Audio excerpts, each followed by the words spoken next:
Hello నమస్తే welcome back to our channel Ganga Manu natural life style. నేనైతే బాగున్నాను, మీరు కూడా బాగుండాలని మనస్ఫూర్తిగా కోరుకుంటూ ఈరోజు బ్లాగ్ అయితే స్టార్ట్ చేసేద్దాము. ఈరోజు బ్లాగ్లో ఏమి అంటే బీరకాయ పచ్చడి ఏ విధంగా చేద్దాము అనేది చూసేద్దాము. ఇప్పుడు బీరకాయ పచ్చడికి కావలసిన పదార్థాలు ఏంటి అంటే బీరకాయ 1/2 kg తీసుకున్నాను. ఇవి కొంచెము అంటే పైన పొట్టు అనేది పూర్తిగా తీసేయకూడదండి, పూర్తిగా తీసేస్తే అంత టేస్ట్ రాదు. ఒక రకంగా తీసేసి పెట్టుకున్నాను. అండ్ ఈ పచ్చిమిర్చి ఒక 10 తీసుకున్నాను. అండ్ ఇప్పుడు దీంట్లో ఇవి శనగిత్తనాలు, శనగబేడలు అండ్ ధనియాలు, జీలకర్ర తీసుకున్నాను. అన్ని 1 టేబుల్ స్పూన్ తీసుకున్నాను. శనగిత్తనాలు అంటే గ్రౌండ్ నట్స్ ఒక 2 టేబుల్ స్పూన్స్ తీసుకున్నాను. టమోటా 2 తీసుకున్నాను. అండ్ చింతపండు వచ్చేసి ఒక చిన్న నిమ్మకాయ సైజ్ అంత చింతపండు అయితే తీసుకున్నాను. ఇప్పుడు బీరకాయ పచ్చడి ఎలా చేద్దాము అనేది చూసేద్దాము. స్టవ్ వెలిగించుకొని ప్యాన్ అయితే పెట్టేసుకున్నాను. ప్యాన్ హీట్ అయ్యాక ఆయిల్ అయితే వేసుకుంటున్నాను.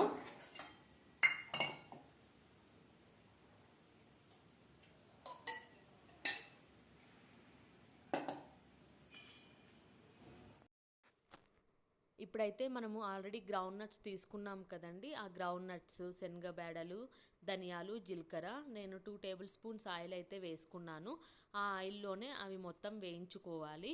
అంటే కొంచెం కలర్ చేంజ్ అయ్యేదాకా వేయించుకుంటే చాలు. సిమ్లో పెట్టుకొని అవి వేగిన తర్వాత వాటిని అయితే పక్కన పెట్టేసుకొని పచ్చిమిర్చి తీసుకున్నాను కదా, ఆ పచ్చిమిర్చి అయితే అదే నూనెలోనే వేయించుకుంటున్నాను. నేను దీనికి పోపు కూడా ఇదే నూనె వాడాను, ఇంకా నూనె అనేది వేయలేదు. ఇప్పుడు పచ్చిమిర్చి వేగిన తర్వాత బీరకాయ ముక్కలు, టమోటా, చింతపండు అన్నీ అట్ ఏ టైం వేసుకొని నూనెలో మగ్గనిచ్చుకుంటున్నాను. బీరకాయ పీల్ ఆఫ్ మొత్తం స్కిన్ అంతా తీసేయలేదండి, కొంచెం వాటికి లైట్గా తీసేసాను. మొత్తం తీసేస్తే మళ్ళీ మెత్తగా అయిపోతుంది, అంత టేస్టీగా ఉండదు. బీరకాయ తొక్కులతో కూడా పచ్చడి చేస్తారు, అది కూడా చాలా బాగుంటుంది. ఈ విధంగా అయితే నేను చింతపండు కూడా అట్ ఏ టైం వేసుకున్నాను. ఎందుకు అంటే నూనెలో మగ్గితే చాలా టేస్టీగా ఉంటుంది వాటర్లో నానపెట్టేదానికంటే.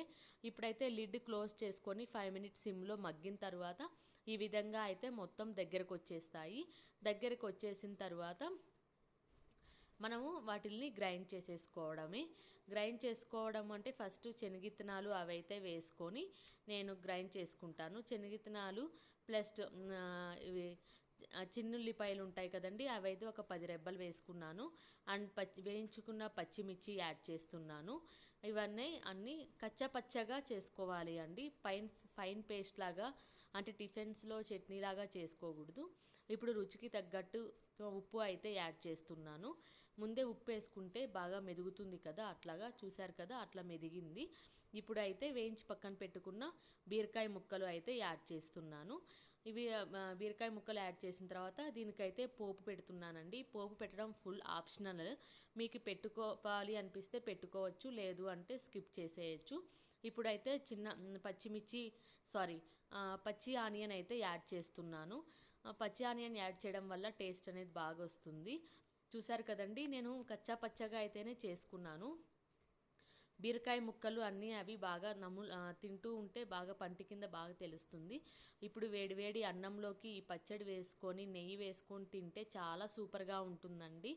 నేను కలుపుకుంటున్నాను, నేను టేస్ట్ చేశాను, చాలా సూపర్గా వచ్చింది. మీకు కూడా ఈ పచ్చడి చేసే విధానం నచ్చినట్లయితే చేసుకోండి.